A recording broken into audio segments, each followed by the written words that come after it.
Imagine a city brimming with culture. A city with a long history of defying the impossible and defining the improbable. A city made of stone. A city that will live forever. A city known all around the world. Welcome to Manchester.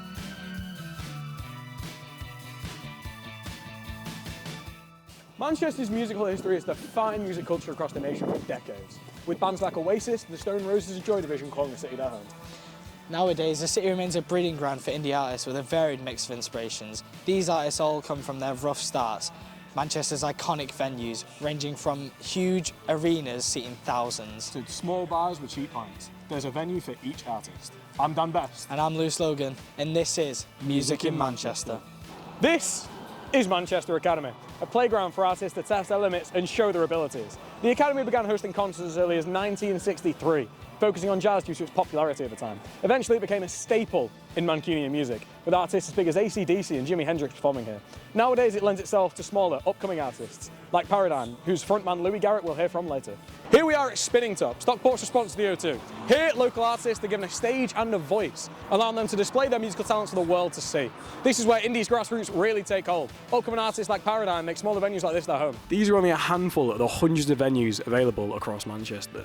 Michael Swan, the director of Spinning Top, sat down with Lewis Logan to tell us more. So Mike, it's nice to meet you and it's nice to be at the Spinning Top. Thanks, Lewis. So are you able to tell us more about the music scene now locally in this venue and just in general about the place? We do a lot of live music here, typically 5-6 days a week, and we have a big range from children's bands brought to us by Stockport, right up to the old classic bluesmen. Rod Mayall's here once a month, and we have all sorts in between, really, indie, punk, acoustic, you name it. Yeah. So do you know any history on the Manchester scene and obviously maybe the earlier days of Spinning Top?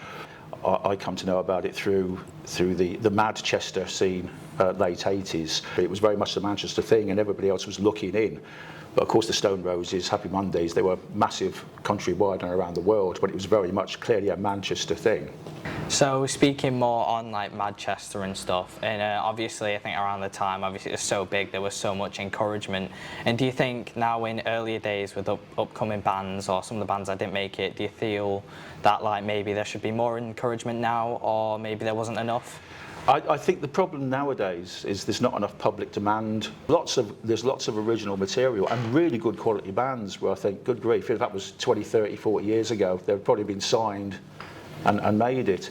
So they last a year or two and then they peter out again because there's not a lot of demand for it. You know, the reality is, you know, well, although it would be packed here tomorrow, we're only this big. Yeah. So yeah, it's been a pleasure, Mike. Thank you very much for all the information. The Spinning Top represents a new dawn in Manchester's rich musical history.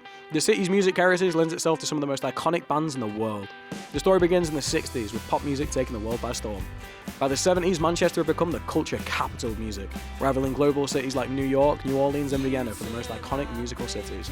Manchester truly came into a league of its own during the 80s and 90s, combining rock, house, dance, electronic and psychedelic music. And that's when we arrive here, at the site once known as the mythical Hacienda. Iconic clubs like this, coupled with the rising Manchester phenomenon, skyrocketed bands like the Happy Mondays and the Stone Roses into stardom. The club eventually closed in the summer of '97, but not before giving way to Manchester's most notorious band. Set the stage for Oasis, Manchester's biggest and most iconic band. This was the age of Britpop.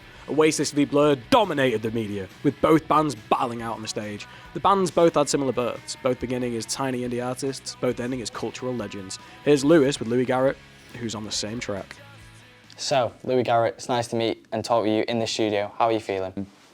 Being in this sort of industry, doing music and stuff, you've got to keep positive about what you're doing. Yeah, it's great to see local artists getting out there, getting into big venues and stuff. And how do you actually feel about this industry and this scene that you're currently entering? It's amazing because it's the reason I'm here and I absolutely love everything about music. There's amazing music being made, especially in this local scene. You know, there's bands like The Rolling People, obviously us, Rosellas, other bands like that who are making fantastic music. So, it's been great talking to you, Louis. Thank you for all your helpful insight. Thanks for having me. Yeah, Cheers. It's been a pleasure. So now it's back to Dan to dive deeper into the rich history of Manchester music. That's Manchester, a city full of opportunity if you know where to look. Manchester's musical culture will only continue to grow and thrive, with new artists being discovered daily. but not without your help. Give these indie artists a chance. Watch your local band, find a new artist, discover the undiscovered. I've been Dan Best. And I've been Lewis Logan. Back to the studio.